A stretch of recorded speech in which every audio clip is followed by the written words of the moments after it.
the late start. We unfortunately had a massive distributed denial of service attack against our servers, and saturated all of our data lines. Like basically hundreds of gigabits of data were saturated. We think we've overcome most of that, and so it's now time to proceed. But as this massive attack illustrates, there's a lot of opposition to people just hearing what President Trump has to say, and but I'm honored to have this conversation. I want to emphasize it's a conversation, and it's really intended to just get a feel for what Donald Trump is just like in a conversation. It's hard to catch a vibe about someone if you just don't hear them talk in a normal way. And when there's an adversarial interview, like no one's themselves in an adversarial interview. So and this is really aimed at kind of open-minded, independent voters who just trying to make up their mind, and so you can understand like what is what is it just like to have a conversation. So um, honored to Donald, great to speak. We had a great conversation yesterday. As you mentioned yesterday, if we could just record that conversation and post it, it would have been excellent. And I hope we can have something like that today. Well, I think we will. I'm pretty sure we will. And congratulations, because I see you broke every record in the book with so many millions of people, and it's an honor. We view that as an honor. And then you do want silencing of certain voices. Usually those are voices that have something to say that are constructive, oftentimes constructive. And Yeah. so we have to consider it an honor. But congratulations on breaking every record in the book tonight. That's great. Well, thank you. Well, I mean, maybe we could start off with, the assassination attempt, which was an incredible thing. And I have to say that, your actions after that assassination attempt were inspiring. Um, you, instead of shying away from things, instead of ducking down, you were pumping your fist in the air and saying, fight, fight, fight. And I think that's, I mean, the president of the United States represents America, and I think that is America. That is strength under fire, and so that's a big a part of the reason why I was excited to endorse you as the president of the United States for having another term here. Is that was just incredibly inspiring. But I mean, what was it like for you?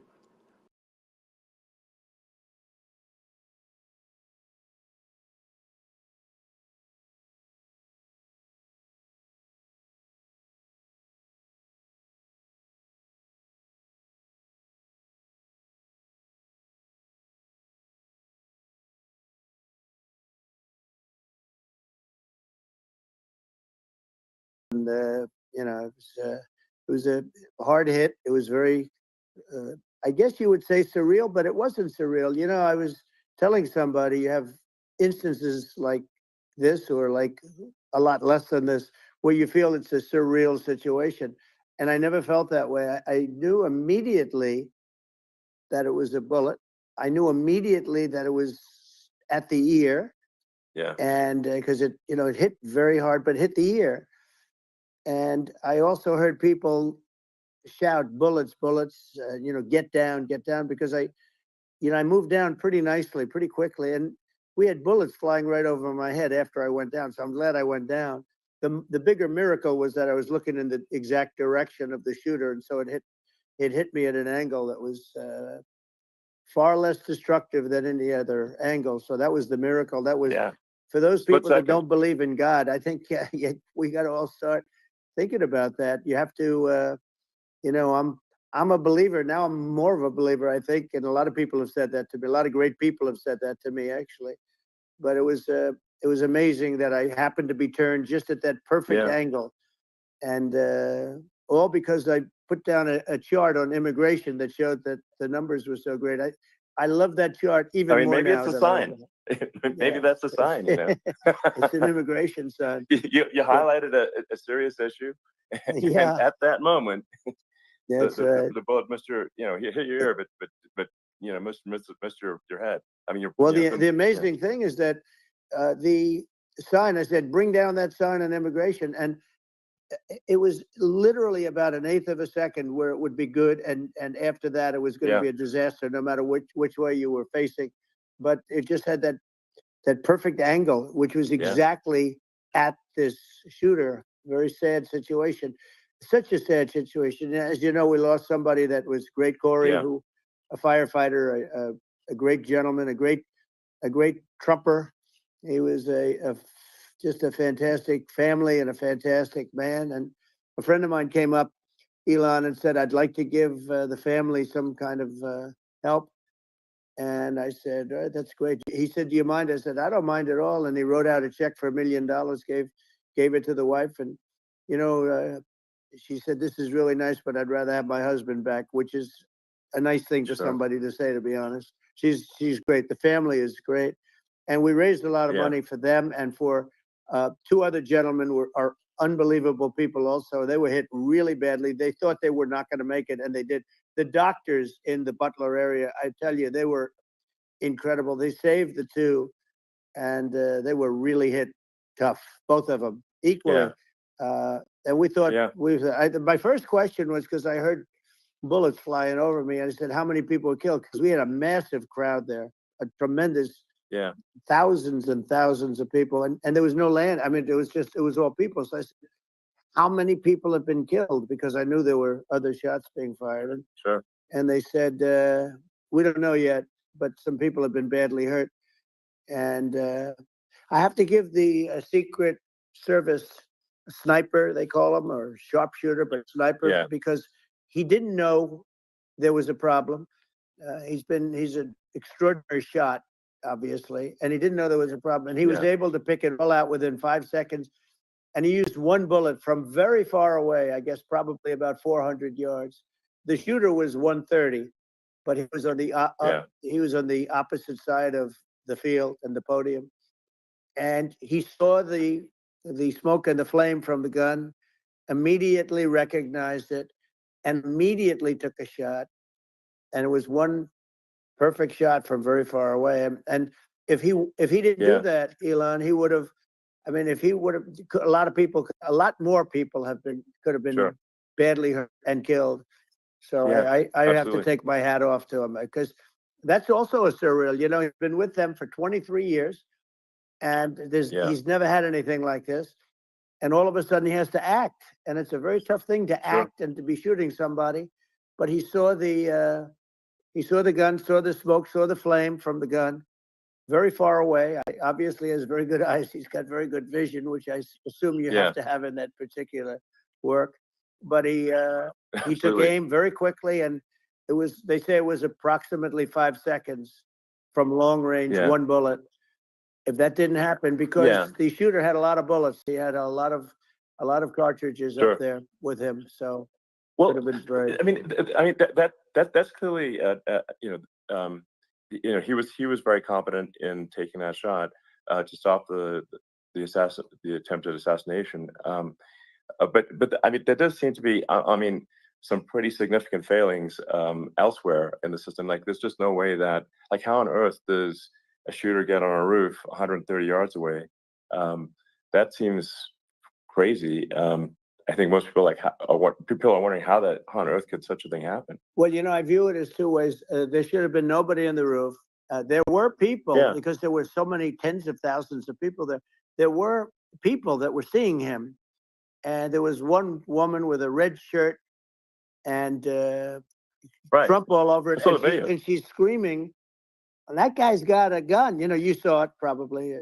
There's a guy up there with a gun. I mean, it's like I guess, for my part, and I think probably many members of the public are wondering, how the heck are, basically people wondering by pointing out there's a guy on the roof with a gun. And they're seeing it, but somehow it's not being addressed. That does seem Yeah, crazy. well, they're going to learn from this. The communication between the local police, who sort of had an idea, and then ultimately a man lifted himself up to the roof, could barely do it because he was pulling himself up, and Yeah. he saw the man with the gun.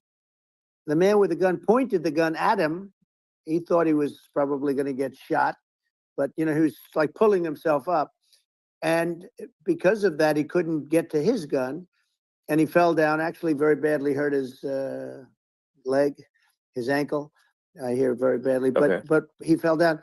And he did, from what I understand, he did say there's a guy up there with a gun. And the shooting started very quickly after that. I think it forced the shooter to go maybe quicker. He was supposed to be a very good shot. Yeah. My sons, Don and Eric, they can't believe what happened, but they said from 130 yards, a bad shot would hit that target almost every time. They said it's like in golf, Yeah. sinking a 2-foot putt. Yeah, it's not a tough shot. It's not a long shot. The Secret Service person had the long shot. He had triple the distance actually. So it was a terrible thing. It's hard. I have to say this about the Secret Service. When I went down, and I went down based on, I think they're screaming, but other people also, because people saw this happen. You had so many people. One of the miracles was that nobody ran. I mean, if a gun goes off, the crowd control people showed us this. When guns go off, and it does happen in stadiums, at a soccer match or some kind of a match, everybody flees. They call it a stampede, like cattle. But everybody, and a lot of people get killed with those stampedes. We had more people than you'd have at some of these matches or these games, and nobody left. You had a small group behind us in the grandstand, and that was full. And you look at it as it was taking place, and normally they'd be running. They didn't leave. They saw that I was hurt. They saw a lot of blood, and they saw that I went down. And it's almost like they wanted to be with me. Well, out front, you had thousands, tens of thousands of people. As far as the eye could see, you had people in Butler, as far as the eye could see, and a lot of press too. There was many cameras on watching this. It's what makes it so different, because normally things happen that aren't good, but you never have a picture of it. Here we have all these cameras shooting it, so sort of amazing. But one of the interesting things was that you didn't have anybody flee. You didn't have anybody stampede. Sure. Nobody. And there were some people behind me. They stood up and they're looking like, I mean, I'll tell you, you want to have them in a foxhole with you. I want to meet some of those people because it's so different from what you heard. But so I was down. But the Secret Service guys, there were bullets flying right over my head. You could hear them go whizzing, and these guys came jumping on top of me, and a young lady, Kate. Would jump. They moved so fast, and let me tell you, that took tremendous courage. Now there was a lack of coordination. There was, obviously everybody understands that somebody that building should have been covered. And I mean, that was the big thing. like, I mean, looking at the aerial views, that building would be like the #1 spot for a sniper. I mean, it's like if you were to pick, like, what is the favorite? So if the goal is to assassinate, what's your favorite spot? That building. The roof of that building would be #1. That would have been the spot. It's like you can ask for a better location. It's like no, that would have been the spot. What people think is when the local policeman, who, by the way, he really he did what he was supposed to do. He couldn't hold on any longer. And then when he got his head just peeking above, this guy standing there with a gun at his head, and when he fell down, again, hurt his ankle very badly, but he was making the calls. But what happened is the firing took place very soon. So what they think is that this guy ran to his site, which he had all planned out with the gun. He ran to the site and he started shooting fast. And maybe that's why he sort of missed. I mean, he got me, but it could have been, could have been a much bigger problem.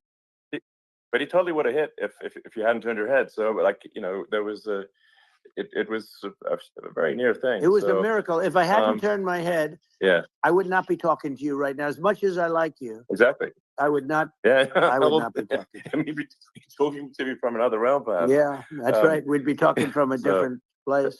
But it was a it was a very terrible experience. The Butler Hospital, they did such a great job. The doctors were so good. Everybody was so good. There was a mistake if somebody knew, because people were hearing that, there was just a bad feeling that there was somebody was around. You know that story now. It's been pretty well. Yeah. And Yeah. if somebody could have said, because they've oftentimes said, like there'd be a lightning storm or something, because I've done, I think, over 300. I think I did a lot more than that, but we did a lot. And oftentimes they'll say, sir, could you wait 10 minutes, please? Sir, could you wait 20 minutes? There's a storm overhead or lightning or something, right? And that happens often. Yeah. And this would have been a perfect time for that to have happened, but it Yeah. didn't get coordinated. That was the problem. Well, it was your I think your actions in the heat of fire, and like what I find admirable there was that you can't fake bravery under such circumstances. The courage is instinctual, or it is not.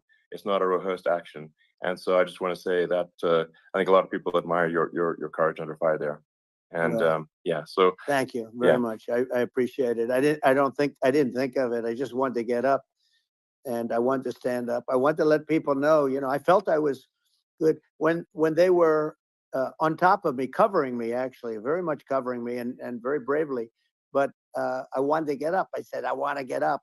And they wanted, they have everything there. They wanted stretcher. I didn't like the stretcher. And I knew I was hit in the ear, but I knew I wasn't hit anywhere else. They felt I was hit someplace else because it was such a lot of blood. And they were sure that I was hit someplace else. And they were saying, sir, you were hit more than the ear. I said, nope, I was hit in the ear. I want to get up.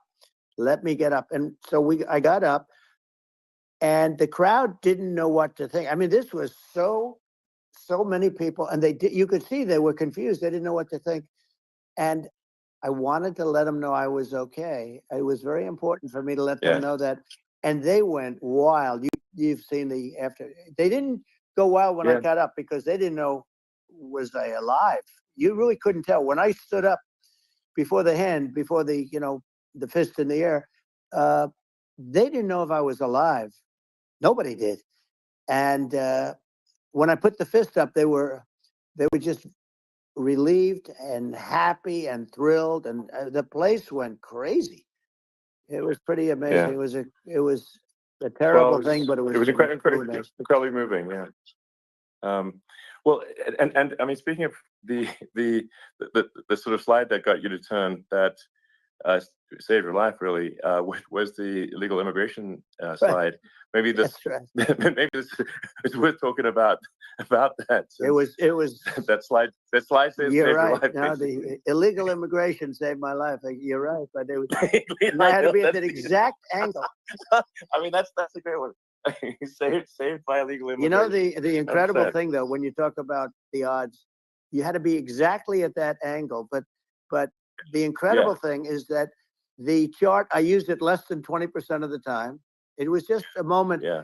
It's always on my left, never my right, and it's always at the end of the speech. So here we have it. It's on the right, not the left. It's at the beginning, not the end.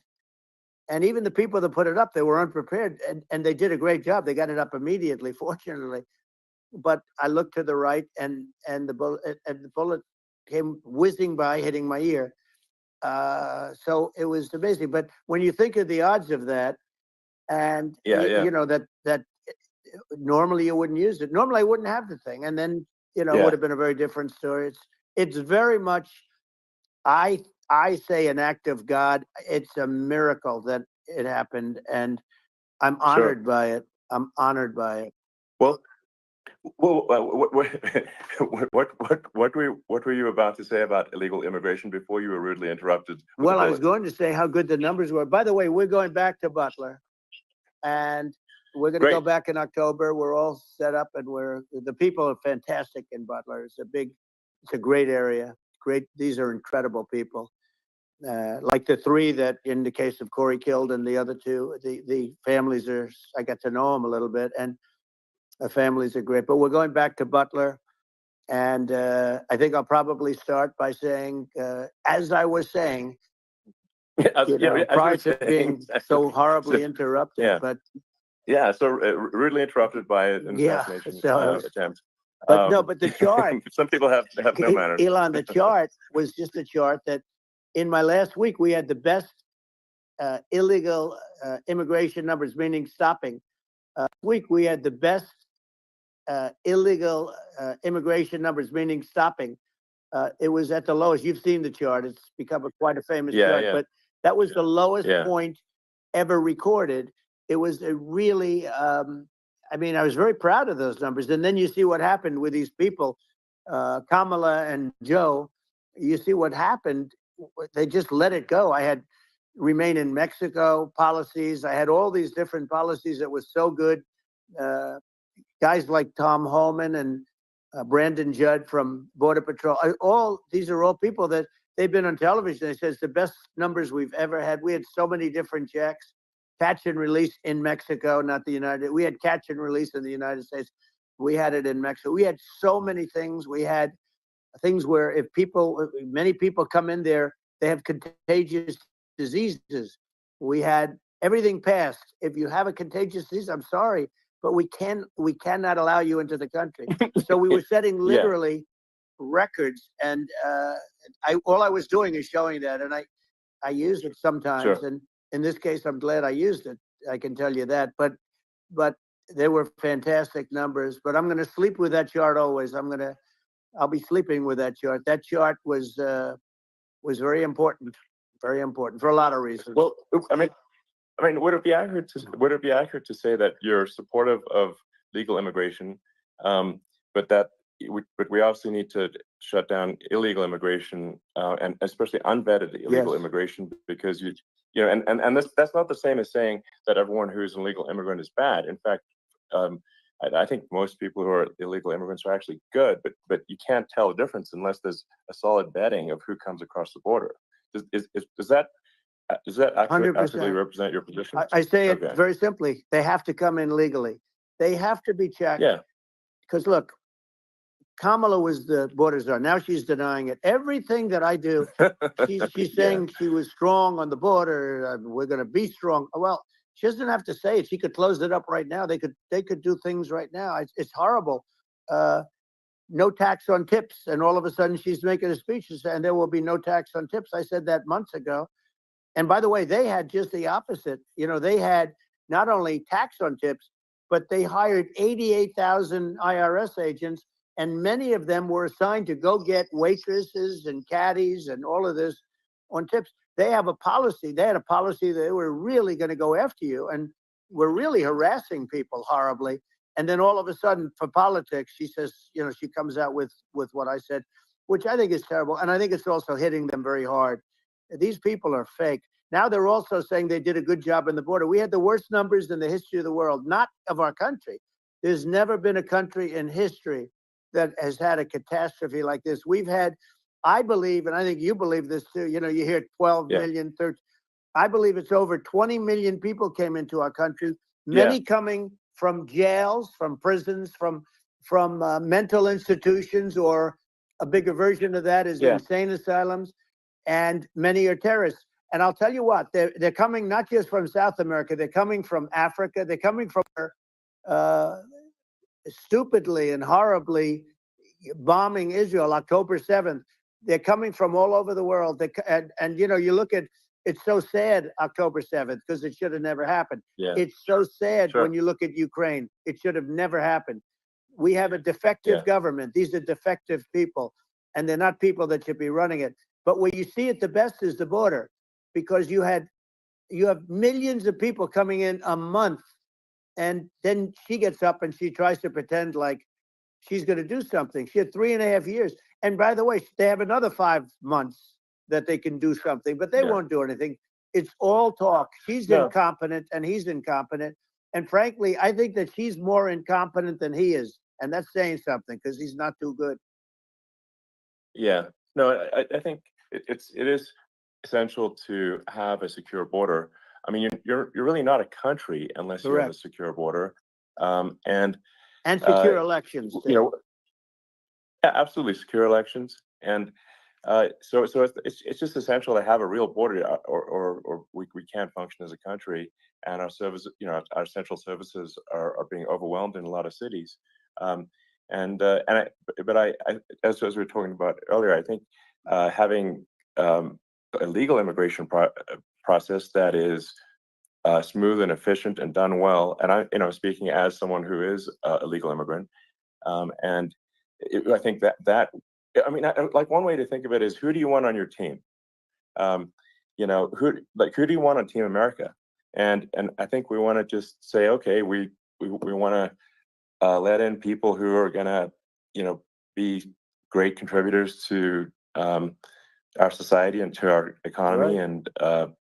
and who do you want on the team? And it's not to say that, like in my opinion, actually, I'd say like probably most of the illegal immigrants actually are actually good, hardworking people. That's my opinion, but some are not, and you just have this sort of adverse selection process where, if somebody's if somebody's like you know um, uh, has a career in theft or robbery, I don't understand what's taken them so long to get here, because we're such a target-rich environment. Um, I mean, why aren't more people who have a career in, bad things coming here sooner? Because I mean, it's a piece of cake to go rob, houses in LA or New York, compared to other parts of the world. And in a lot of places in America, if you try to stop the person who's robbing you, you'll be arrested. Yeah. Yeah. So it's It's insane. it's right. I mean, what's happening with crime, and our police are so good, but they're not allowed to do their job. But I have to tell you, Elon, I They're hate not. to say it because it's such a downer to say it. I hate to say it. I hate it, but uh, you have a lot of people that just shouldn't be. I think it's a much bigger number than you think. They're I allowing, think you're again, right. they're Yeah. allowing people from their jails. And if you were running one of these countries where they're coming from, you would have had all of them. As an example, Venezuela, their crime is down 72%. They're taking their drug dealers, they're taking, frankly, their prisoners, they're emptying out their prisons. They're taking their criminals, their murderers, their rapists, and they're Yeah. delivering them into But the. that's what Castro did Yeah, that. well, he did on a much smaller scale. Yeah. It was a much smaller Yeah. scale. But this is a massive scale because this is being done worldwide. But here's what's happening: crime all over the world is down. And wait till you see the numbers that we have. This is migrant crime. This is crime that's going to be. Yeah. And I saw it today in New York where somebody was knifed, where they raped the girlfriend of a man that stood there watching in New York in one of the shelters, and started Sure. pulling out the knives, and bad things happen today. But this is happening every day. These are rough people. These are people that are in jail for Yeah. murder and all sorts of things. And they're releasing them into our country. And they're telling them, if you come back, we're going to kill you. We're going to give you the death penalty or kill you. So they don't want to come back. But these are rough people. Yeah. These are criminals that make our criminals look like nice people. And it's horrible what they're doing. And she's in charge of it because, now she's trying to say she Sure. had nothing to do with it. And she's such a liar because she was called the border czar the first day, and it was on the headlines of every newspaper. She's the border czar, and she never even went there. She went to one location which had nothing to do with where the problem is. She went in and out, I Right. guess, because she was getting a lot of pressure, Yeah. but Yeah. had nothing to do where the problem Yeah. is. But she was the Well. border czar, and people Yeah. Yeah. can't allow them to get away with their disinformation campaign. Now she's trying to say that she wasn't really involved, and the whole thing is horrible. She was totally in charge. She could have shut the border down without him. He didn't know what he was doing anyway, so he wouldn't have even known Yeah. what happened. You could shut the border down, he Yeah. wouldn't even know the difference. But uh, the fact is that she was border czar. But if you don't have to call her Yes. that, the fact is you could just call her. She was in charge of the border, and the border was the worst Right. ever. It's simply not working. No, it's I mean, horrible. whether it's a question of intention or competence, either way, we don't have a secure border, and we have people streaming over like it looks like a World War Z zombie apocalypse at times. And sometimes you got to sort of wonder, like, is it real or not? So because you see things, you're like, is it real? So I went to the border at Eagle Pass and I saw for myself in Texas, and I was like, okay, it's real. I'm like seeing this in real time. I actually posted the video like just live. I just flew there one day and just to see, hey, is this made up or real? And I'm just seeing people stream across the border, and I have to say, at least the people that I saw did not look friendly. These So people can look at my video and say, Yeah. hey, these people look friendly. They don't look super friendly. So these are people that Elon would not be the same man if he had to walk across the street and look these people in the eye. These are rough people. These are really rough people coming across. And I know rough people. And these are people that we don't want in our country. And, the caravans are coming in and they're putting, and who's doing this are the heads of the countries. And you would be doing it, and so would I. And everyone would say, oh, what a terrible thing to say. The fact is, it's brilliant for them because they're taking all of their bad people, really bad people. And I hate to say this, the reason the numbers are much bigger than you would think is they're also taking their non-productive people. Now, these aren't people that will kill you. We have enough of them. But these are people that are non-productive. They are just not productive. I mean, for whatever reason, they're not workers or they don't want to work or whatever. And these countries are getting rid of non-productive people in the caravans in many cases. And they're also getting rid of their murderers and their drug dealers and the people that are really brutal people. And they're coming into our country at levels that have never been seen before. And I saw an ad just before I got on the air. I'm walking over here, and I saw an ad by Kamala saying how she is going to provide border security. Where has she been for 3.5 years? For 3.5 years, we have 20 million people for it. It's a terrible. Yeah, I think this, frankly, I think this is a fundamental existential issue for the United States.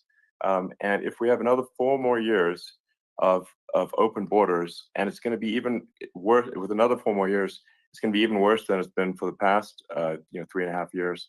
I'm not sure we've got a country. You don't have a country left. Elon, if they get in, you will have 50 to 60 million people from all over the world, not South America only. We think of South America, we think of Honduras and El Salvador, Guatemala, and Mexico, the 4. But it's not that. It's everywhere. They're coming in from everywhere.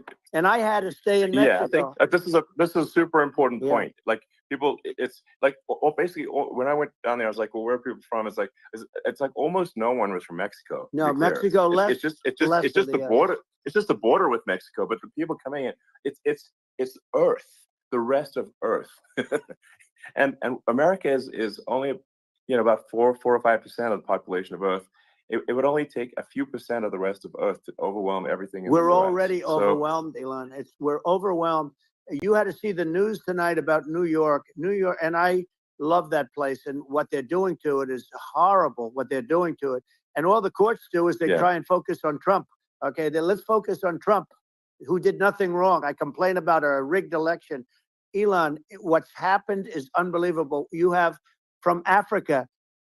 From the Congo, they're coming from the Congo, and 22 people came in from the Congo recently, and they're murderers, and they dropped them. They drop them. They take them out of jails, which is very expensive, to maintain the jails. Although they don't do too much maintaining, I can tell you. But they take them out of jails, prisons. They take them out and they bring them to the United States. They deposit them in the United States and say, "Don't ever come back, or you're going to be executed." And they don't want to come back. But they won't come back. Sure. But they're coming from Africa. They're coming from Asia. They're coming from the Middle East. They're coming from South America. Well, they're coming from everywhere. Earth, and there are a lot of really bad ones. It's just an everywhere on Earth thing, and it's just not possible for the United States to absorb everyone from Earth or even a few percent of the rest of Earth. It's just not possible. So, well, Elon, we're going to have to finish this up. We're going to have the largest deportation in history of this country, and we have no choice. Otherwise, we're going to have a country. What they've done to our country. Think of it, with in Venezuela and in some of these other countries, crime is down 50, 60, 70, 80%. And you would be the same. You would have. Yeah. I'll tell you what. Venezuela has not gotten rid of all of them. They've gotten rid of about 70% of their really bad people.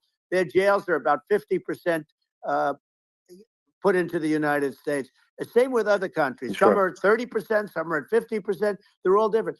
But the bottom line is they're all going to be at 100%. Why wouldn't you put 100% of it? And they're doing it right now while this third-rate phony candidate.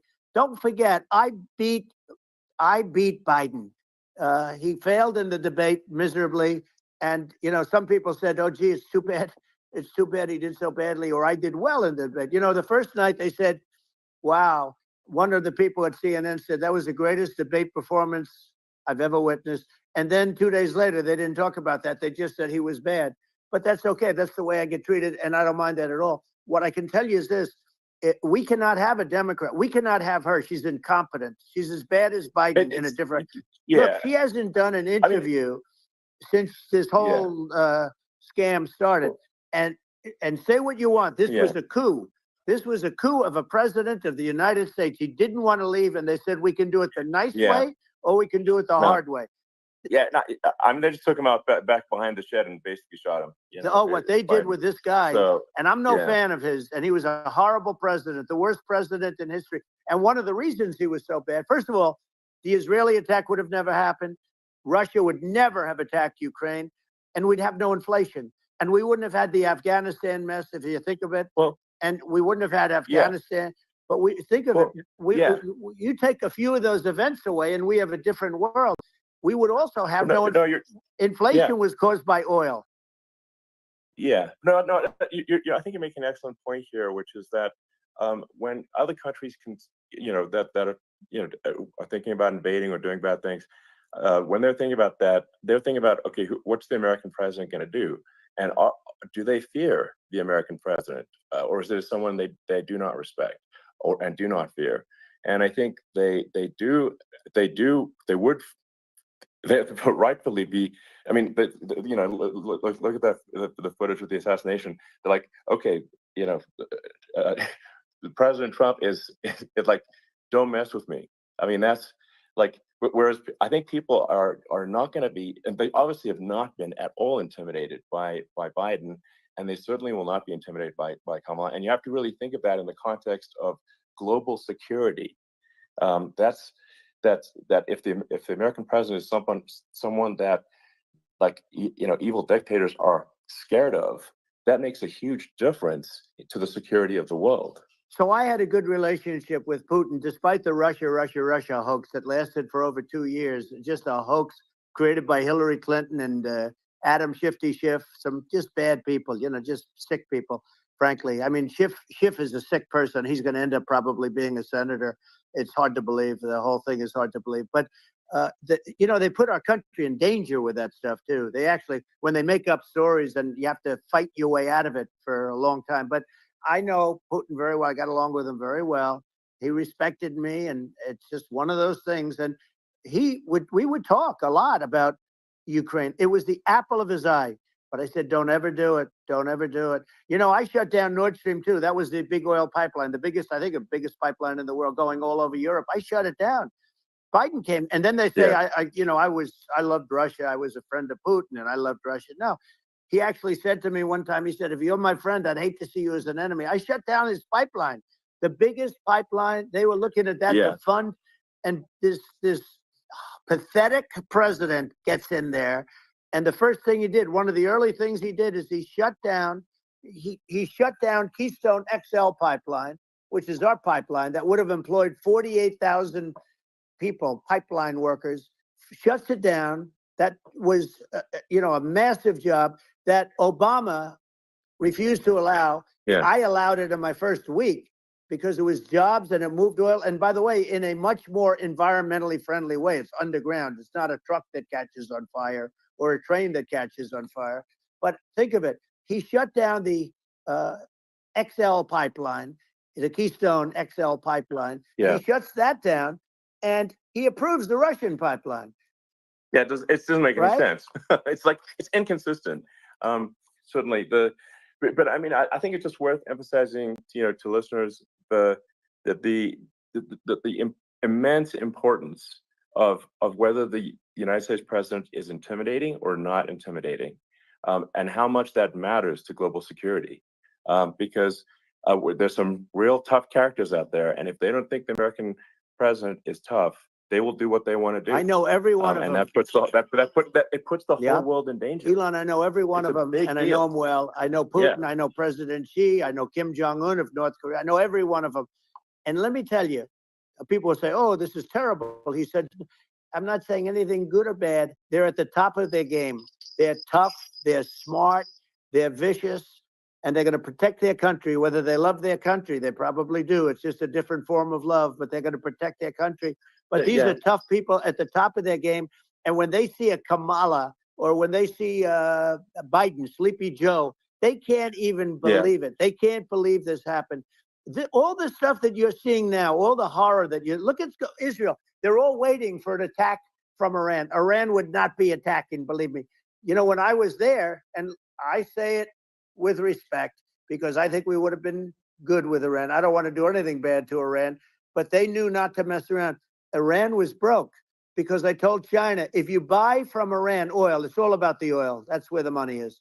But if you buy oil from Iran, you're not going to do any business with the United States. And I meant it. And they said, we'll pass. They didn't buy oil. Other countries, likewise. You want to buy, you're not doing business with the United States. And they were at a point where they had no money for Hamas. They had no money for Hezbollah. They had no money for any of these instruments of terror.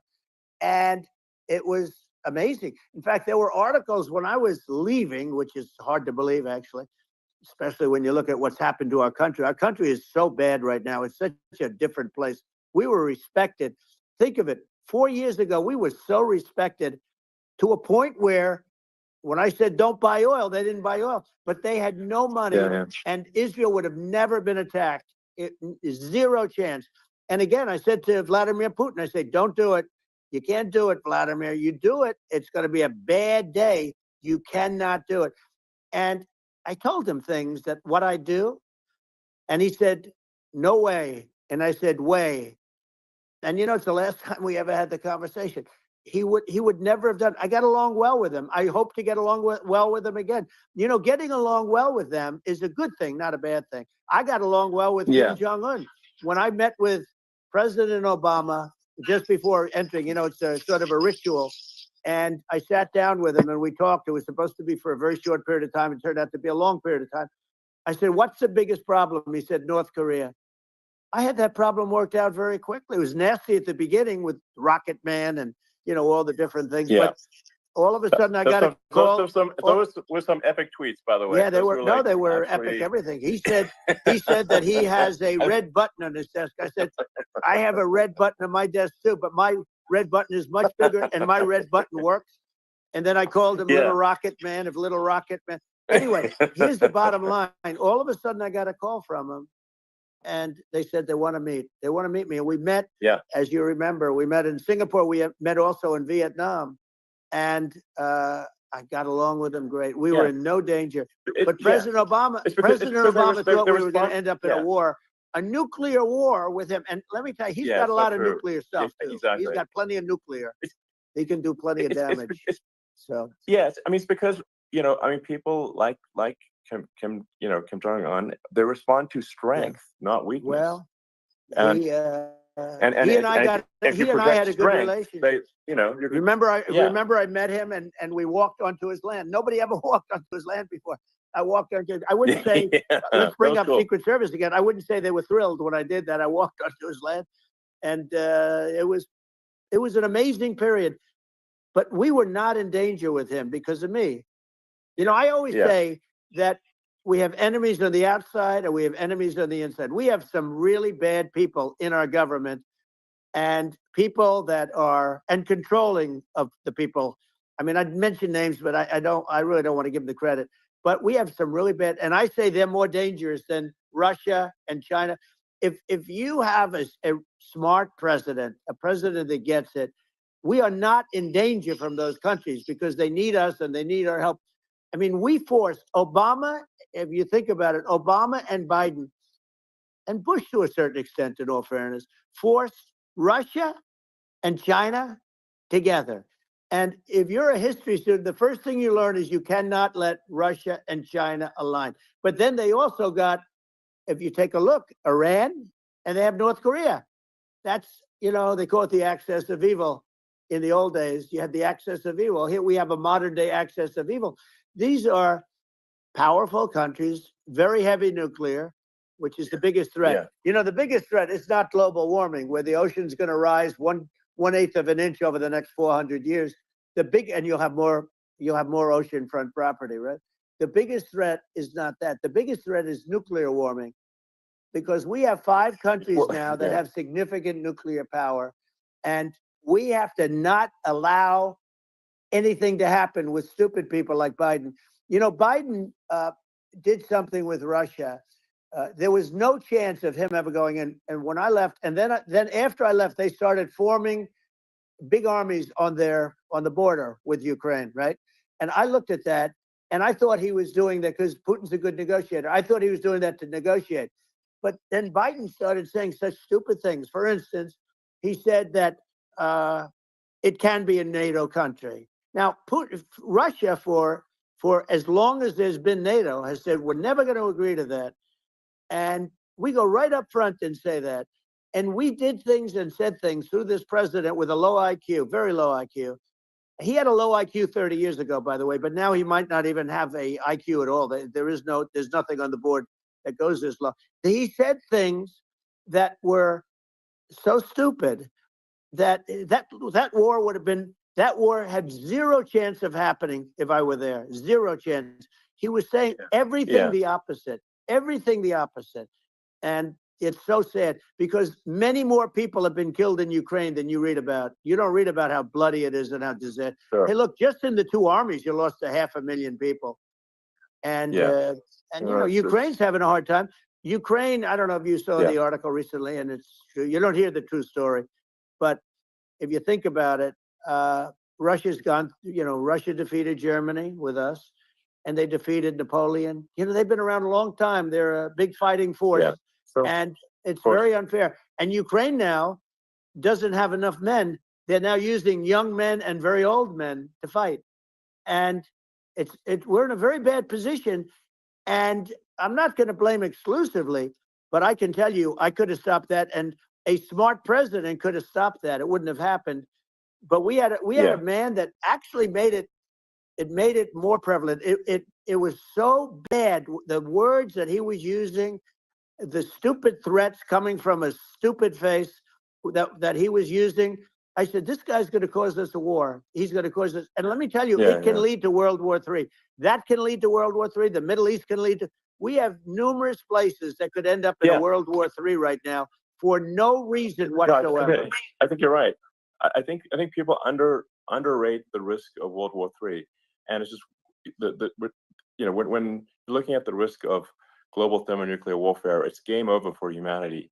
And it's something that people have, I think, after the end of the Cold War, people have become complacent about, but they actually have forgotten that there are currently a lot of nuclear missiles that have targeting parameters for the United States from 100%. Other countries. And one of the things we're going to do is we're going to build an Iron Dome over us. Israel has it. We're going to have the best Iron Dome in the world. We need it, and we're going to make it all in the United States. But we're going to have protection, because it just takes one maniac to start something. We're going to have protection, and we're going to have. Why shouldn't we have an Iron Dome? Israel has one. Some other places have one that nobody even knows about, frankly. But Israel has it. We're going to have an Iron Dome. But with all of that being said, to me that's so important, the most important. But with all of that being said, the election's coming up, and the people want to hear about the economy and the fact that they can't buy groceries because they don't have enough money to buy groceries. The inflation has killed them. Food prices are up 50, 60, even 100% in some cases. And this stupid administration allowed this to happen, and it's a shame. And that's the thing that people most care about, in my opinion. They care about the border a lot. And we discussed the border at great length. It's nice to have a forum like this where I can discuss something at length. And by the way, you think Biden could do this interview? Do you think that Kamala could do this interview? They would take a pass on you. No, they could not. So they don't need Elon. They don't need Elon screaming out questions. It's pretty sad when you think that somebody that does this for a living can't answer a question or is afraid to do an interview. And in her case, with a very friendly interview, she's got all friendly interviewers. It's pretty safe. Yes, But the absolutely. big thing now is the Well, economy, Elon. yeah, And as much as yeah, I mean, I view nuclear as the single most important thing, but a lot of people don't. A lot of people don't understand that. But it doesn't have to.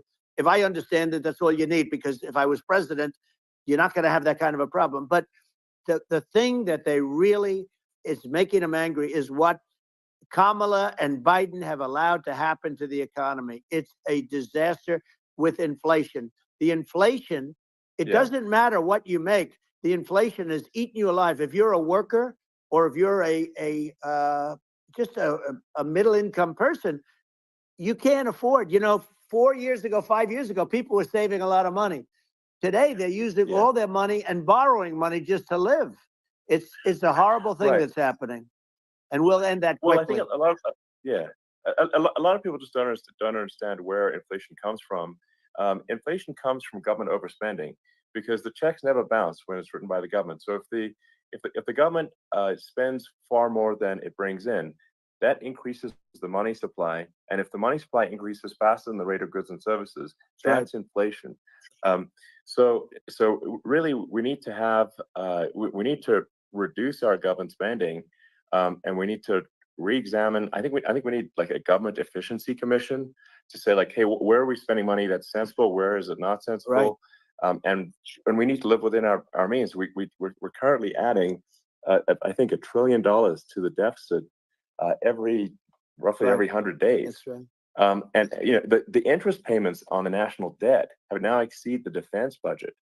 It's on the order of $1 trillion, It's interest. and it keeps Yeah, I growing. rebuilt our military, largely rebuilt our military, did a great job on it, which was so important. We had jets, we had fighters that were, and bombers that were 70 years old. And we did a great job in that.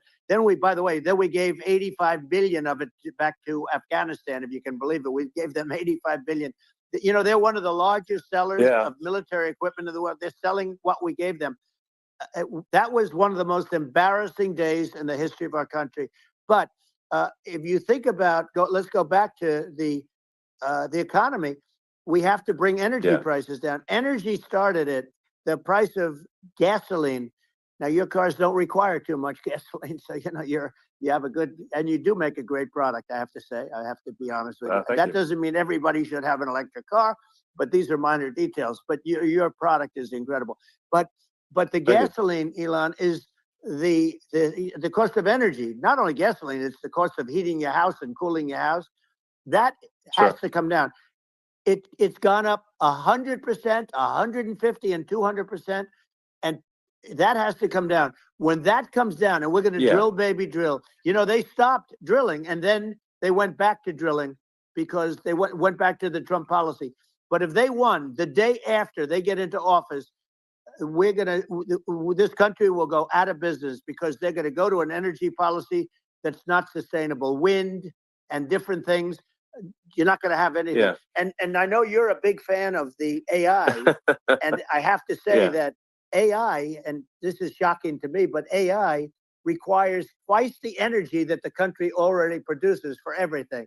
So you're going to have to build. We're going to have to build a lot of energy if our country will be competitive with China, because that's our primary competitor for this on the AI. You're going to need a lot of electricity. You're going to need tremendous electricity, like almost double what we produce now for the whole country, if you can believe it. Sure. Well, just going, back to this, like this basic thing, that people try to make it sound complicated, but it's not. But inflation is caused by government overspending.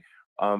Would you agree that we need to take a look at government spending and have perhaps a government efficiency commission that just tries to make the spending sensible, and so the country lives within its means, just like a person. The waste is incredible, and nobody negotiates prices. You used to have a lot of people making jets, and you end up with two companies, and they'll probably try and merge at some point. I went through it, like Air Force, just a thing like Air Force One. One of the first documents they asked me to sign, a general said, "Sir, would you please sign this document?" And what is it? Air Force One. That's with Boeing, which is basically two planes, two 747s.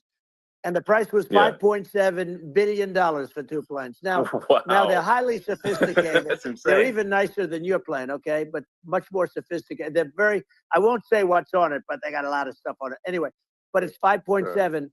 That's a crazy It's number. a crazy number, but I said, I'm not going to pay 5.7. I'm not going to do it. I said, who made the deal? Obama and his people. I said, well, then I know the deal's no good. I'm not going to do it. And over a course of about 4 weeks, by my saying I'm not going to do it, I got the price reduced by $1.6 billion for the exact same plane, other than we had a nicer paint job, if you want to know the truth. But for the exact same plane, I saved one. And I said to Boeing, man, you guys must make a lot of money if you can reduce the price by that. But now what I do hear is that they're going back to the Biden administration and wanting big cost overruns, because they see these dopey suckers in there, and they'll end up getting some of the money back. But I shaved it by $1.6 billion for the exact same plane. And you can now take that and multiply that out times thousands of other items. Multiply it by the numbers are astronomical. Yeah. I agree with you. Well, I mean, I think it would be great to just have a government efficiency commission that takes a look at these things and just ensures that the taxpayer money, the taxpayers' hard-earned money, is spent in a good way. And I'd be happy to help out on such a commission. I'd love it if it were formed. Well, you're the greatest cutter.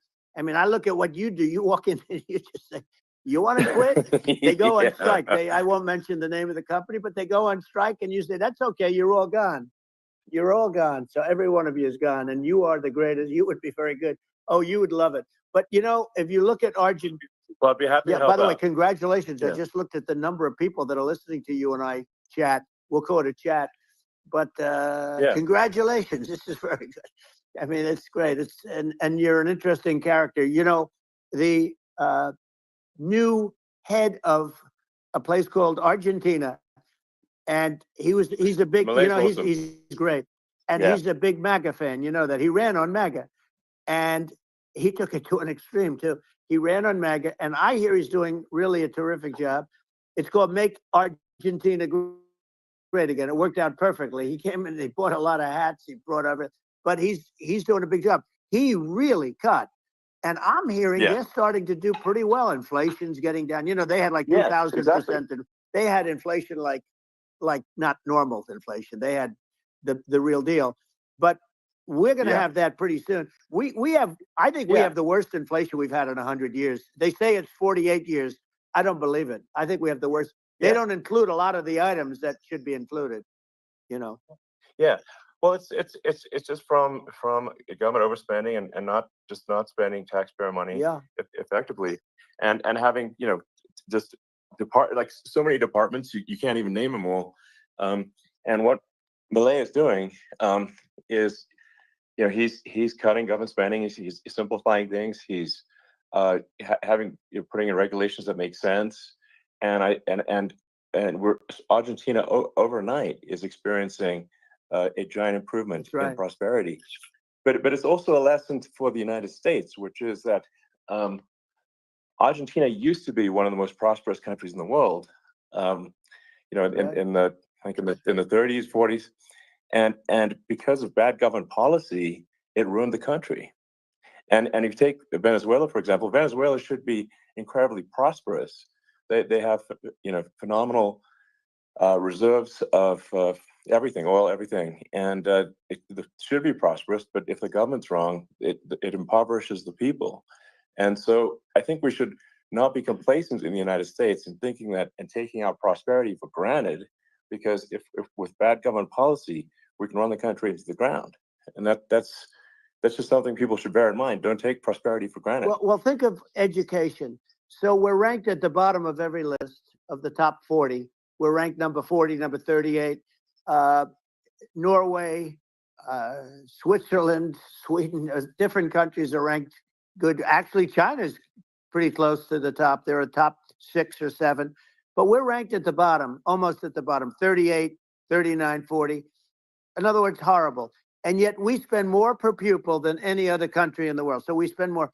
And what I'm going to do, one of the first acts, and this is where I need an Elon Musk. I need somebody that has a lot of strength and courage and smarts. I want to close up Department of Education, move education back to the states, where states like Iowa, where states like Idaho, not every state will do great, because states that basically aren't doing good now. You look at Gavin Newsom, the governor of California. He's terrible. He does a terrible job. So he's not going to do great with education. But of the 50, I would bet that 35 would do great, and 15 of them, or 20 of them, will be as good as Norway. Norway is considered great. You can name them. I mean, they're so good. Some of these countries are so good. But if you go into some of these really well-run states, we have states that don't know what debt is. We have states that have low taxes, no debt, everybody working. They're really well-run. Sure. And maybe they have certain advantages in terms of location, in terms of, the land or the sun and the water and the whole thing. There are a lot of advantages that some people have. But if you moved education back to the 50, you'll have some that won't do well, but they'll actually be forced to do better, because it'll be a pretty bad situation. But if you think about it, you'll have some of these states. I'll bet you'd have 30, 35 states. It'll be much better. And you know what it'll cost? Less than half what it is in Washington. And these people don't care about the students in these, faraway states. And it'd be unbelievable. Yeah. I think you're making a good point in that if the states have to, if each state has to compete against other states, then people will naturally move to states where it's better. Well, like California, as we said, it's a badly run state. I could go through it. I got so many friends that are in those states, even if they're Democrats. I hate to mention certain states, but Illinois is badly run with Pritzker. He's a real loser. But some of these places are just badly run. But it's almost going to force them to run better, and they won't do it good initially. But you're not going to do worse than you're doing right now. And I would say that the cost, you would cut your cost by 50 or 60%. And you'd have a little monitor. You want to make sure they're teaching English, as an example. Give us a little English, right?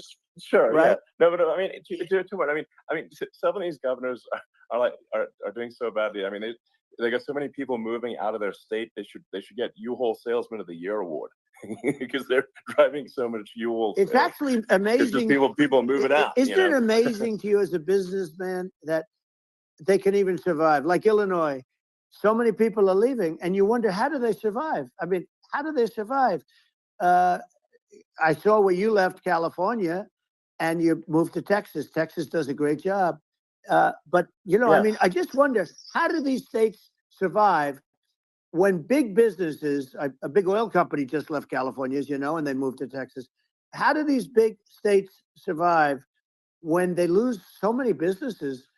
And their taxes are already really high. The taxes are among the highest taxes. You almost wonder, how do they continue on? And in many cases, the governors don't do a good job, and they're crime-ridden places. You wonder, how do they continue to just go on? It's not a good situation. I mean, I think the only thing that's going to force some of these states to change is if they risk bankruptcy and they're not getting bailed out by the federal government. Right. Well, that's the only thing that's going to get them to change. You remember the area in California where they had that, where I guess somebody had sticky fingers and they stole a lot of money, and they went into a form of chapter, and it was very nasty for a period of time. But now it's probably the most popular place in all of California. So at some point, something like that may have to happen. But the problem is, you can't penalize people that loan money to the state when you have incompetent people like a Pritzker. Look, the family didn't want him in the family business, and then he ends up being governor of Illinois. So what is he going to be? Is he going to be a great governor? And you have people. I could name every one of them. I got to know every one of these, and some are very good, and some are just horrible. Well, I think that the larger point here, too, as you're saying, like a lot of people are concerned about the economy. A lot of people are concerned about inflation, and inflation is effectively a tax on people that save money, and for people that are working day to day, it's just a form of taxation. And if we can solve the government spending problem, will solve the inflation problem, which means people will have a better standard of living, and that's a really big deal. Well, the people that got hurt worst are the people that did it the way they were taught to do it all through, their younger life and their young life and their whole life. The people that saved money, and then they got no interest on their money, and inflation destroyed them. And frankly, they were almost better off if they didn't do anything like that. I mean, those people have been absolutely decimated, and we're going to bring those people back and help those people. We've got to get the prices down. When I look at bacon costing 4 or 5 times more than it did a few years ago, when you look at some of the food products in grocery stores, people go, they can't believe it. They used to be able to buy a whole cart, and today, a lot of people just don't have the money. They go in and they can't buy anything. They look at it's sticker shock. They call it sticker shock, right? I think it really just comes, like I said, I think it just comes down to really, I guess, two things, which is that if you solve government overspending, you solve inflation, which improves living standards of the average person, and then if you deregulate, like have sensible regulations, so because a lot of the regulations are nonsensical and cause the cost to be extreme for no reason, but unless you've got effective deregulation, like Reagan did a great job on deregulation in the 80s, but it's been 40 years since we had anyone really. I mean, during your administration, we made some progress, but I think there's opportunity to make, I think, radical progress with sensible regulation. Elon, those two things, those are the big deals. We set a record. We did more deregulation and more restrictions on all of the different businesses than any other president. Remember, I had the rule for everyone we put in, you have to get rid of at 10 or 12. And we did radical cuts on all of that. And a lot of that's being put back by this administration. And we did radical cuts on things that weren't necessary. But we were all set. We had the best economy ever maybe in the world. And then what happened is COVID came in, and we had to focus on that, and nobody knew what it was. And I always say I got good marks on economy, good marks on military. We knocked out ISIS. We did so many different things. We rebuilt. But, I never got the credit that we really deserved on what we did with COVID. We never got the credit. But had that not happened, the gift from China, from Wuhan, came in from Wuhan, the Wuhan labs, and I always said it, and it turned out to be right.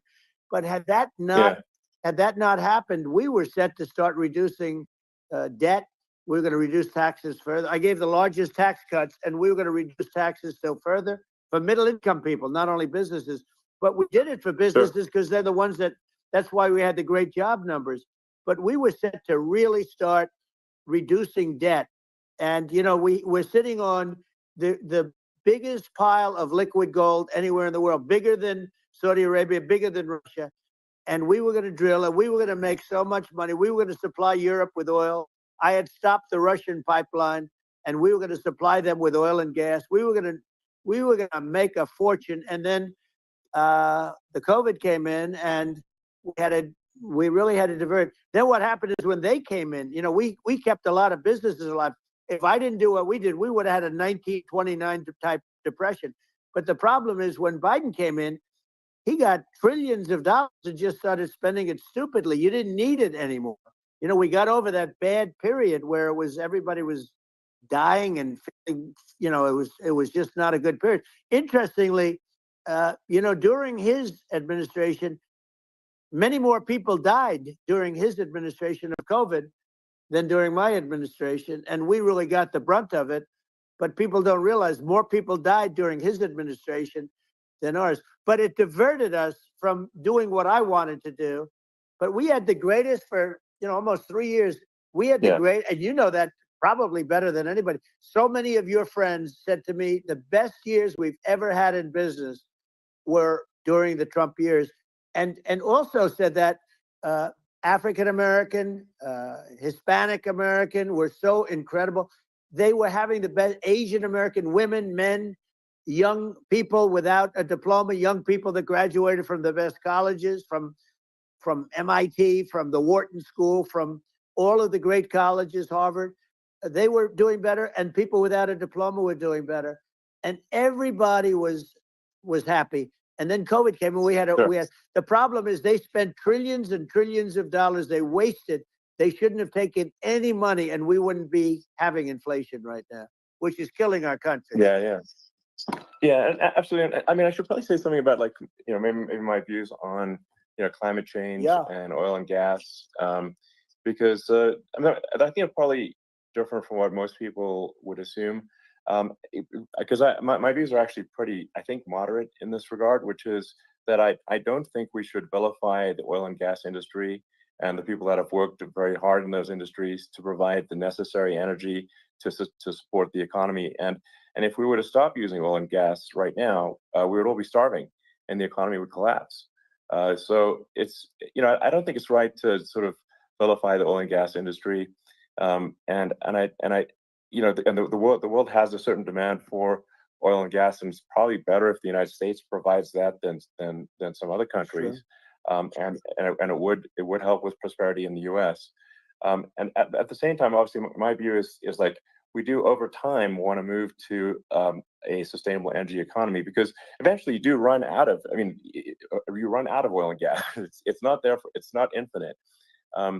And there is some risk. I think the risk is not as high as a lot of people say it is with respect to global warming. But I think if you just keep increasing the parts per million in the atmosphere long enough, eventually it actually simply gets uncomfortable to breathe. People don't realize this. If you go past 1,000 parts per million of CO2, you start getting headaches and nausea. And so we're now in the sort of 400 range. We're adding, I think, about roughly 2 parts per million per year. So I mean, it still gives us.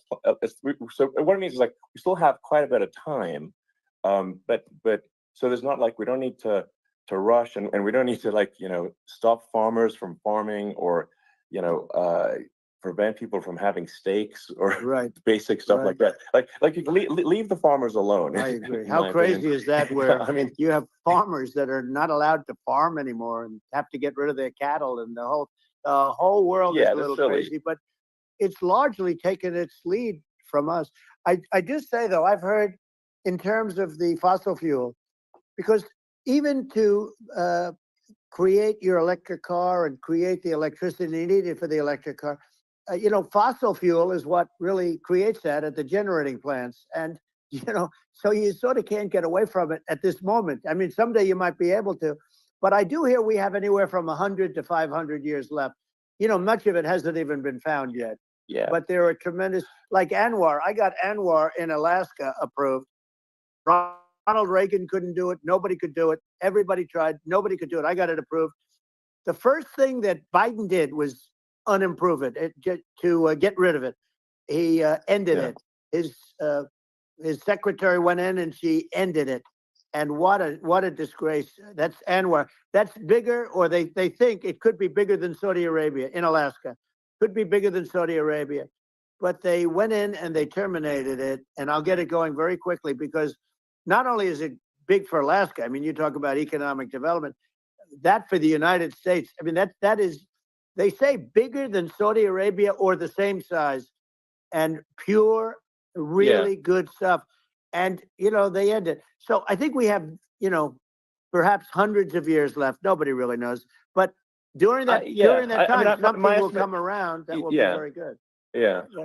Well, I mean, my estimate would be, a little more aggressive than that. But it's not the sort of like, we're all going to die in 5 years stuff. That's obviously BS. But I mean, my view is, like, if you just look at sort of the parts per million that increments every year, you get sort of 2 or 3 parts per million every year of CO2. I mean, I think some of that it's problematic if it accelerates, if you start going from 2 or 3 to, say, 5, and then there may be some situations where you get just a step change increase in the CO2, and I think we don't want to get too close to 1,000 ppm, because, like, that's actually makes it uncomfortable to breathe. Like, just existing in 1,000 ppm CO2 is uncomfortable. That's like that's considered like an industrial hazard, right? Just so it's that's actually start getting headaches and stuff. So it's even without global warming, it's not comfortable to live. So you don't want to get too close to that. But I mean, I think I think we want to just move over, and if I don't know, 50 to 100 years from now, we're I don't know, mostly sustainable. I think that'll probably be okay. So it's not like the house is on fire immediately, but I think it is something we need to move towards. And on on balance, it's probably better to move there faster than slower. But like I said, without vilifying the oil and gas industry, and without causing hardship in the short term, I think this can be done. Without but people can still have a stake, and they can still drive gasoline cars, and it's okay. It's not. I don't think we should vilify people for it, but I think we should just generally lean in the direction of sustainability. And I actually think solar is going to be a majority of Earth's energy generation in the future, and it's certainly trending that way. And so you get the solar power, combine that with batteries, so because obviously the sun doesn't shine at night, and then you use that to charge the electric cars, and you have a long-term sustainable solution. And that's what Tesla's trying to move things towards, and I think we've made a lot of progress in that regard. But when you look at our cars, we don't believe that environmentalism, that caring about the environment should mean that you have to suffer. So we make sure that our cars are beautiful, that they drive well, that they're fast, they're sexy. I mean, they're cool. In fact, literally, I made this sexy joke: Model S, Model 3, Model X, and Y spells out sexy. It was probably the most expensive joke out there. But I don't know, I like cheesy humor, So, but I'm a big fan of let's have an inspiring future, and let's work towards a better future, and we can do so without demonizing people. Right. I'm okay. It's very interesting. You use the word global warming, and today they use the word climate change because you have some places that go up, and so they were getting themselves in a little trouble with the word global warming, because not every place is warming. Some places are going the opposite direction. But I'm sort of waiting for you to come up with solar panels on the roofs of your cars and on the trunks of the cars, and it just seems like something that at some point you will come up with. I'm sure you'll be the first. But it would seem that a solar panel on the roofs, on flat surfaces, on certain surfaces might be good. Yeah. At least in certain areas of the country where you have the world, where you have the sun. But I would think, and I have no idea because that's not my world, but I would think that this would be something that would be interesting. But the one thing that I don't understand is that people talk about global warming or they talk about climate change, but they never talk about nuclear warming. And to me, that's an immediate problem, because you have, as I said, 5 countries where you have major nuclear, and probably some others are getting there, and that's very dangerous. That's where you need a strong American president, because you don't want to have this proliferation. But you have 5 countries and getting more. China is much less than us right now, but they're going to catch us sooner than people think. They're way lower. Russia and us are number 1, and I mean, we're sort of tied. And China is far behind, but they're developing at a level that you're not surprised to hear, very fast. They'll end up catching up, maybe even surpassing. But to me, the biggest problem is not climate change. It's not, and everything's a problem, but it's degrees. To me, the big problem is the nuclear power. The power of nuclear is so great. And when I talk about I'll prevent World War III, I will. But the truth is that you have to, because this is no longer army tanks going back and forth and shooting at each other. This is a level of destruction and power that nobody's ever seen before. Yeah, and actually, there's the bad side of nuclear, which is a nuclear war, very bad side. But there's also, I think, nuclear electricity generation is underrated. You're right. And it's actually, people have this fear of nuclear electricity generation, but it's actually one of the safest forms of electricity generation. It's just a huge misunderstanding. And if you look at the injuries and deaths, caused by, say, I mean, I'm not going to try to pick on coal mining, but just any kind of mining operation, And there's a certain number of injuries and deaths per year. And you compare that to nuclear. Nuclear is actually way better. So it's underrated as an electricity source, and I think it's something that's worth reconsidering. But there's so much regulation that people can't get it done. So that, maybe they'll have to change the name. The name is just, it's a rough name. There are some areas like when you see what happened in bad branding. Right, the we have to branding rebrand it. We'll have to give it a good name. We'll name it after you or something. No, it has a branding problem. When you see what happened, it does have a branding problem. When you see what happened in Japan, where they say you won't be able to go on the land for about 3,000 years. Did you ever see that? And in Russia, where they had the problem, where they, there's a lot of bad things happened, and they have a problem. And they say that in 2,000 years, people will start to occupy the land again. You realize it's pretty bad. No, that's not true. But you're right about it. It's amazing. It's actually not that bad. So like after Fukushima happened in Japan, like people were asking me in California, are we worried about like a nuclear cloud coming from Japan? I'm like, no, that's crazy. It's not even dangerous in Fukushima. I actually flew there and ate locally grown vegetables on TV to prove it. And I donated a solar water treatment, a solar powered system for a water treatment plant. And but you haven't been feeling so well lately, and I'm worried about it. No, but I mean, I'm only kidding. It's fine, It's like Hiroshima and Nagasaki were bombed, but now they're like full cities again. So it's really not something that That's right. So it's not as scary as people think, basically. But let's see. I mean, are there some other topics we should touch on? Like lawfare. I think we need to be concerned about what they've done to this country. Obviously. Yeah. Well, we just won the big case in Florida. This was a Biden administration did something that's never been done in this country, and that's go after their political opponent, me, with this nonsense and just nonsense. And the big case in Florida, we won, but they always pick a judge and a jury, and they use local DAs, they use the local attorney generals, like Fani, Fani, spelled Fani, Fani.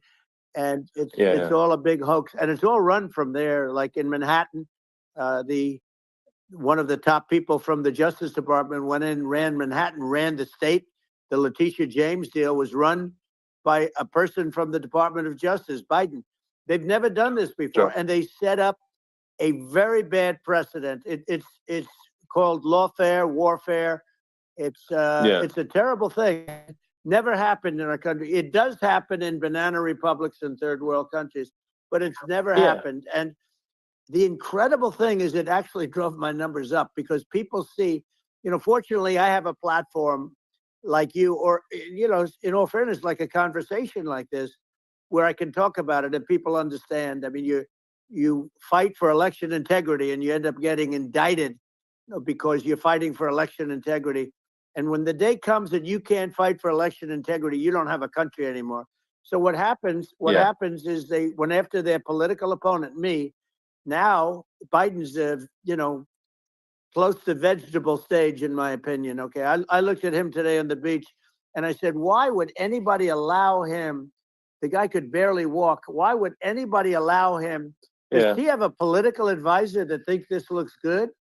He thinks this looks good because it looks so bad, and it's ridiculous. I mean, and he's been doing that for a long time. He can't lift the chair. The chair weighs about 3 ounces. It's meant for children and old people to lift, and he can't lift it.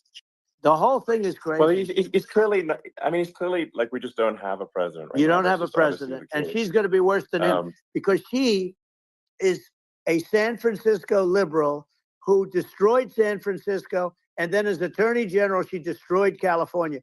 You talk about location, and we're talking about the sun and the water and all. There's nothing better than California. She has destroyed that. She was the original DA. She was the original in San Francisco. She was the original Attorney General in California. What she has done to California is, well, you know better than I do. You just left California for a lot of those reasons. And what she's done with crime, with cashless bail, where you kill somebody. I mean, we have states there, you kill somebody and they let you out right away. I mean, you don't have to even put up, and then they never find the people unless they kill again, and then they let them out again. our Yeah. country is becoming a very dangerous place. And she is a radical left San Francisco liberal. And now she's trying to protect. Now she's looking like she wants to be more Trump than Trump, if that's possible. I don't think it's possible, but she wants to be more Trump than Well, Trump. yeah. I want a wall. I think that's, you know, she yeah, wants to release all the yeah, prisoners that are in detention, and some of these guys are really bad. right. That just came Yeah, I out just saw today. that. She Yeah. doesn't want to build the wall, even though the walls work. Walls and wheels. You know, in your business, everything you do is obsolete. Almost, well, not the tunnels, but everything is obsolete. Even your rocket ships, they're like a month later, they're obsolete. You find a better way to. The only thing that's not obsolete is a wall and a wheel. And the wall, you know, I built hundreds of miles of wall, and that's why we had such good numbers. I was going to add 200 Yeah. miles. We bought it. We could have flipped it up in 3 weeks, and they sold it for 5 cents on the dollar. That meant, I said, wow, that means that they actually do want to have open borders. She wants to have open borders, and now she's going like she's tough on the border. It's such a lie. Yeah, this is simply not true. This is simply not and true. everybody Yeah, knows it's it's simply not true. It's a disgrace that she Yeah. can say it. No, I mean, obviously, what's happening sort of overnight is they're rewriting history and making Kamala sound like a moderate when in fact she is far left, like far left. Worse than Bernie Sanders. She is considered Yeah. more liberal by far than Bernie Sanders. She's a radical left lunatic, and if she's going to be our president, very quickly you're not going to have a country anymore. And she'll go back to all Yeah. of the things that she believes in. She believes in defunding the police. She believes in no fracking, zero. Now all of a sudden she's saying, no, I really want to see fracking. If they got in, the day she got in, she'll end fracking. And by the way, if people didn't think that, the lunatics that really believe in that, they won't vote for her. You know, like the Palestinians and Israel. She is so anti-Israel, and she's bad for both. Biden actually did something that was impossible. Both sides hate him. You know, both sides. That was a hard thing to do. Unification. Yeah, no. I mean, Netanyahu came to give a talk to a joint Senate and House sitting, and I was there, and Kamala stood him up. You know, what does that say? I think it's highly disrespectful. And I say, if you're a Jewish person or if you believe in Israel, if you're a person that, you know, is a very pro-Israel, if you vote for her, it's worse than Biden. And Biden was bad. But if you vote for her, you ought to have your head examined. And you see tonight, I mean, as we're doing this, I'm seeing reports coming that they expect an attack tonight or tomorrow from hundreds and maybe thousands of rockets. You know, their Iron Dome, as they call it, as we all call it, but their shield that they build, that can be swamped. We'll use a term that's appropriate, swamped. But they swamp it by shooting enough missiles. You know this better than anybody. By shooting enough missiles, they can't defend themselves. You know, they just obliterate the whole place. And that's what some people think they're looking to do. And we have no leadership. There's no respect for the United States of America with these people. And I'm telling you, she'll be worse than him because she's a believer in being radical left, and he wasn't. I think you're right. I mean, you really, it's important for the public that may be listening to this to look at Kamala's track record, you know, before the last month, and say, is that a track record you agree with? And I think if you're an independent moderate, you definitely would not agree with it, because it is her behavior has been far left, and we're seeing just an overnight propaganda attempt to rewrite history and make it sound like Kamala's moderate when she in fact is not moderate. Well, her running mate approved, signed into legislation, tampons in boys' bathrooms. Okay, now that's all I have to hear. Tampons in boys' bathrooms, and that means she believes in that too. I mean, she picked this guy because he was the closest to her. A lot of people thought she'd pick sort of the opposite, but she picked an anti-Israel radical left person. But she is far worse, they say, than Bernie Sanders. If we have her as a president, if we have a Democrat at this moment as a president, I don't think our country can survive. I think it's a massive. I think we're in massive trouble. frankly, with the Kamala administration, and that's my honest opinion. And I think really it's essential that you win for the good of the country for this election, and I mean that's understating my opinion. Now, you may have seen this, but I got a letter from the EU Commission, like saying, to not have disinformation on during this discussion that we're having, and there's a lot of attempts to do censorship and to force censorship even on Americans from other countries, and what do you think about that? Well, I know the European Union very well. They take great advantage of the United States in trade, as you know. We, through a different forum, NATO, we protect them. And yet, if you build a car in the United States, you can't sell it in Europe. You just can't sell it. It's impossible. The same thing with our farmers. Our farmers find it very difficult to do business. We have a deficit with them of $250 billion, which people don't know. It sounds so nice, the European Union, but let me tell you, they're not as tough as China, but they're bad. And I let them know it. And that's probably why they notified you. No, they don't treat our country well. We defend them, with Ukraine. So we're in for 250 billion, and they're in for about 71 billion, and they have the same size. If you add up the European nations that, in terms of an economy, it's about the same size, wouldn't you say, as us? And they're in, and they're in much greater risk. They're right there. We have an ocean separating us from, in this case, the enemy would be Russia. It used to be for the Soviet Union, but let's assume they're close enough. And what happens is they're in for 70-something million. I think even less than that, billion, and we're in for about 250 billion, and it could be a lot higher than that. And I say, why aren't you going to equalize? Why aren't they paying what we're paying? And they're in much more, it's much more important for them because of the fact that, they're right near there. I mean, they're all sort of in that location. We're not. But they should, and I did it with NATO. There were only 7 countries that were paid up in NATO out of 28 at the time.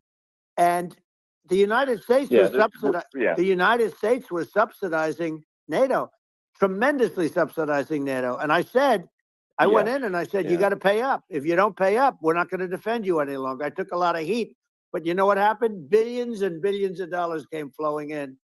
And I think a lot of the public isn't aware of the fact that the United States pays a disproportionate share of the NATO expenses. And then we get taken advantage of on trade. So think about it. Well, I mean, the point of NATO is defending Europe, and it's it's like, then okay, well, why is the United States paying disproportionately more to defend Europe than Europe? That doesn't make sense. That's unfair, and that is an appropriate thing to address. Well, when you talk about cost cutting and savings and everything else, I mean, honestly, look, there's nobody that feels worse about the Ukraine situation than I do, because I know it would have never happened. I know Zelensky.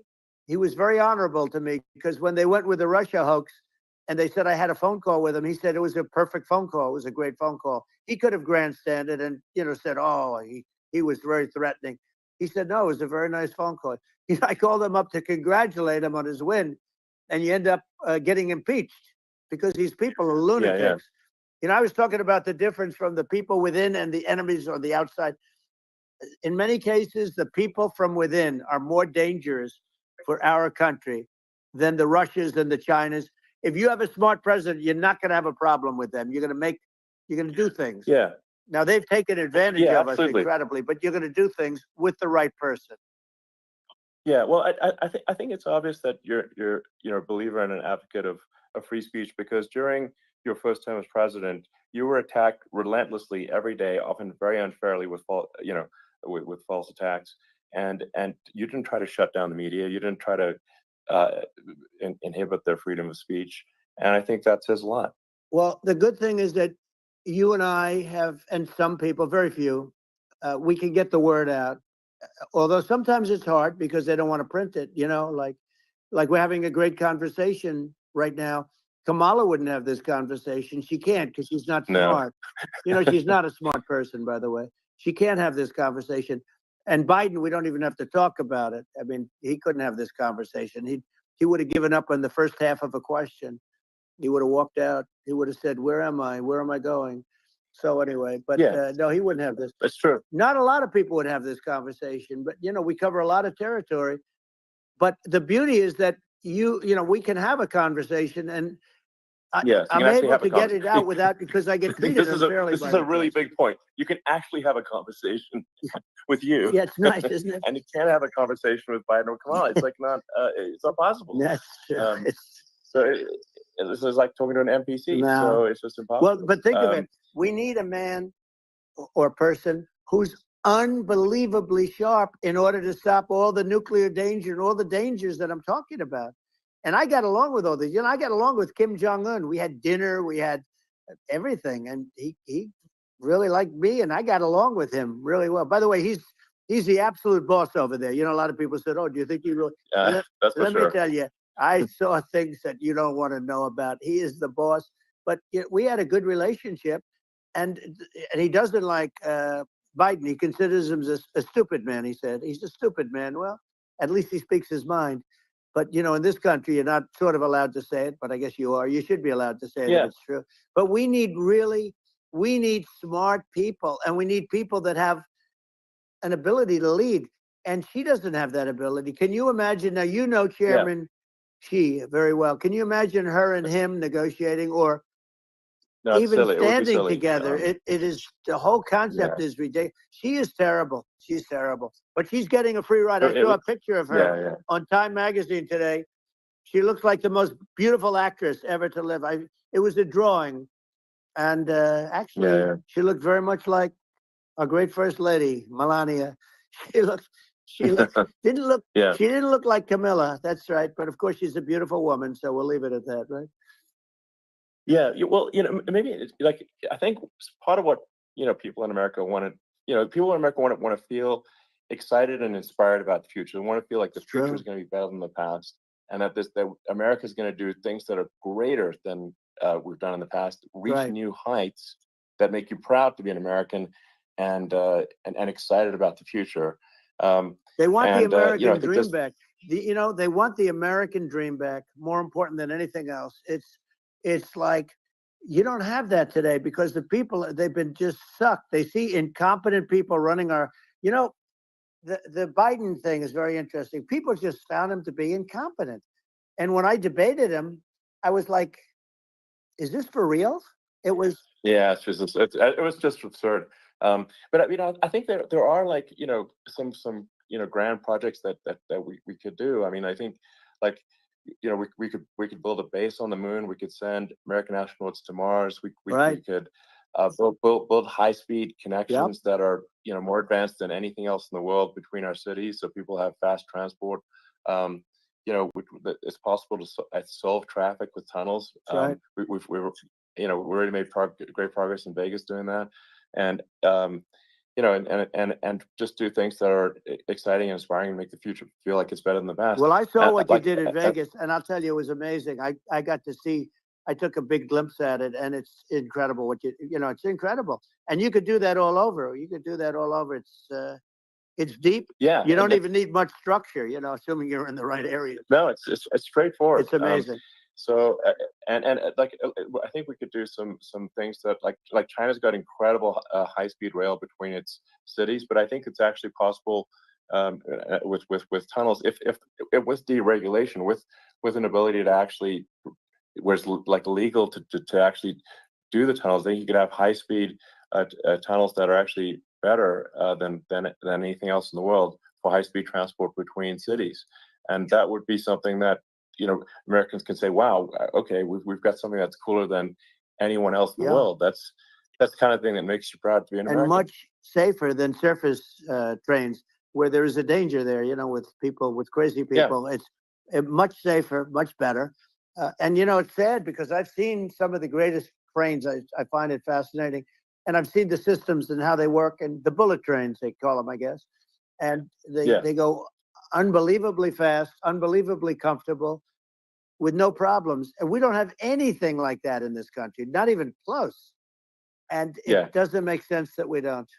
Doesn't make sense. Yeah, and I think also like there's, I'm kind of hopping on the excess regulation, but I think something that um that I think people can generally understand is that what happens with laws and regulations is that there's more and more of them every year, and unless there's a process to clean them up, eventually everything becomes You're right. illegal, and that actually it slows down the development of new technologies.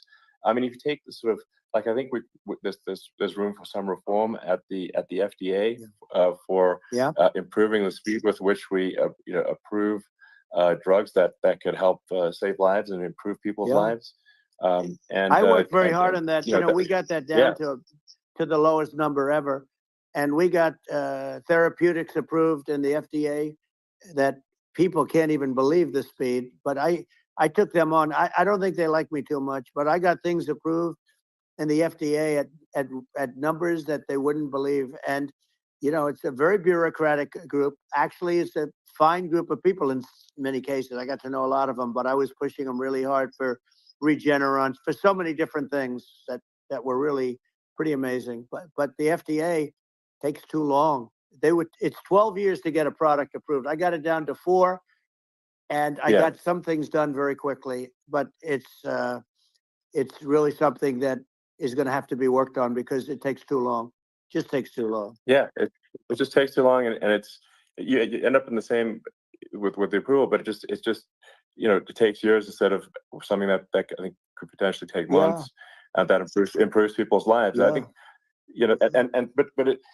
I just wanted to hop on this point that like there has to be an active process for reducing rules and regulations, because otherwise they just keep building up every year, and you get like hardening of the arteries, and eventually everything's illegal or takes forever, and then we just ossify as a society. We can't make any progress, and it's a really big deal. Well, Elon, just getting back to the FDA for 1 second, I got something done called Right to Try. This is where you can go in, and if you're terminally ill, you can use a space age, medicine or whatever it may be. We have the best doctors, the best labs in the world. We really do. But people would go to other countries because you couldn't use the product, even if they thought it worked, because it's going through the FDA. I got it approved where you can, you basically, look, nobody wanted, the doctors didn't want it because of the liability. The country didn't want it, our country, because they didn't want to get sued. These are people terminally ill. The insurance companies didn't want it, and the pharmaceutical companies, nobody wanted it. I got everybody into a room, and we came up with an agreement that you won't get sued. And also, they didn't want it on their record. If somebody's terminally ill and they die after taking a drug, they didn't want that on their record. So we set a separate list. If somebody was, so it wouldn't count as a negative. Okay. And as you know, we got it done. We have saved Right to Try. They've been trying to get this done for 58 years. And it sounds simple, but it wasn't, because, the insurance companies, nobody wanted it, but we got it done. Somebody signs, you sign a document that you're not going to sue the insurance companies, the country, you're not going to sue anybody. And we got it done, and we're saving tens of thousands of lives. Right to Try. Hopefully you never need it, but if you do, you don't have to travel to Asia. People, if they had money, they go to Asia, they go to Europe. If they don't have money, they go home and die. That's what happened. They go home and die. Yeah. Well, I mean, and actually, to give Europe some props here, it's like if a drug is approved in Europe, which has a crazy amount of regulations, it should obviously be approved in the U.S. Yeah. I mean, they got more regulations than we do. So why would a drug be approved in Europe and not in the U.S.? That's crazy. Well, we did it. We did something that really, they've been trying to do it for 50 years, and they just couldn't get it done, and I got it done. And it's really something. But you're right. Some people go to Europe because a drug isn't approved here, but it's approved in Europe, and it's a drug that, generally speaking, would work. It's pretty crazy. Absolutely, you're right. And I think so, as long as people are properly informed of the pros and cons, and like these are the risks, this is the risk, and like you make your own decision. That makes sense. Well, I think just in sort of closing up, and by the way, I'm looking at the numbers. You got a lot of people listening. I hope you don't get nervous, because you got a lot of people listening to you right now, like 60 million or something. What is that number? It's crazy. It's amazing how you can see that right away. How many? What is the number? Wow. What is it? Well, Wow. I think in Wow, terms of people that that's bigger than you said. You said 25, and you're much more than double that number, 25 million. I think you're going to be 60 or 70, and I guess over a period of time. Hey, I congratulate you. Do I get paid for this or not? Well, I think actually in terms of the number of people that will hear this conversation over the next few days to Right. weeks, it's going to be hundreds. That's of what they say. Yeah, that's good. Well, look, it's an honor. I just asked this: are you better off now, or were you better off when I was president? Nobody's better off now. People, we put out polls on that, and nobody's better off now. Inflation has killed it. And, they also feel very unsafe. You look at what's going on with a lot of different things. You look at the riots we had at the colleges it's ridiculous, but all of the riots, they just feel unsafe. And now they really feel unsafe because you have a new form of crime. It's called migrant crime. I call it Biden migrant crime. Maybe I'll call it Kamala migrant crime. But with all these things, I always try to get to the ground truth by just asking people. And my mom lives in New York, and I was like, Mom, have any of your friends, been attacked or assaulted? And she said, yeah, 3 of her friends in 3 separate incidents were assaulted just in recent months, just walking around the streets of New York. And I said, well, what happened to the people that assaulted them? Oh, nothing. They got away. And they just know they always get away. Nothing's going to, and they don't even bother reporting it because they know that they're not going to, people are not going to get prosecuted. They just let, violent criminals out in New York. The only one that gets prosecuted is Donald Trump. They prosecute Trump. Yeah, it's just obviously messed up. Oh, it's terrible. If violent criminals are being getting off scot-free, and meanwhile the New York spending massive resources prosecuting you, and it's like, what's this? And I think the sort of sensible public looks at this and says, what the heck's going on here? This is obviously abuse of the legal system. The legal system is supposed to be protecting the public from violent criminals, and it should be obviously allowing the public to make their own decision about who should be president, as opposed to some legal case. Once they start this precedent, because this can go on with the next one. This is a very bad precedent what they're doing in terms of going after their political opponent, and that's all it is. It's going after their political opponent, and then you get a judge who's a strong Democrat, and I'm being nice when I say that. In many cases, crooked as hell. But you get a judge, and you go into an area where a Republican gets 3 or 4% of the vote, and you'll have a jury pool with people that hate Republicans or hate. It could also be the other way, though, because it could start the other way in areas where they hate Democrats, and you get into a Pandora's box. It's a very dangerous thing for this country, and a very dangerous thing even for the state. New York City is losing. New York City and state lose a lot of business over what they did to me, because these people say, we don't want that to happen to us. That's no justice system. You have an unfair system of justice, and it's costing New York State a tremendous amount of money. People are leaving and companies are leaving, and they won't come back. So, all of that stuff is important. But the economy now is the big thing, and we can turn that economy up so fast, and people are going to be back again. We're going to get rid of inflation. I think there's a lot of opportunity. Right. Absolutely. So, and I just want to congratulate you. You've done an amazing job. You have definitely got a fertile mind. We can talk. You and I can talk about rockets. It's kind of you to say. Thank you. Tunnels. We can talk about tunnels and rockets and electric cars. So many things. And now you're into the AI, and that's going to be another beauty. I'll say.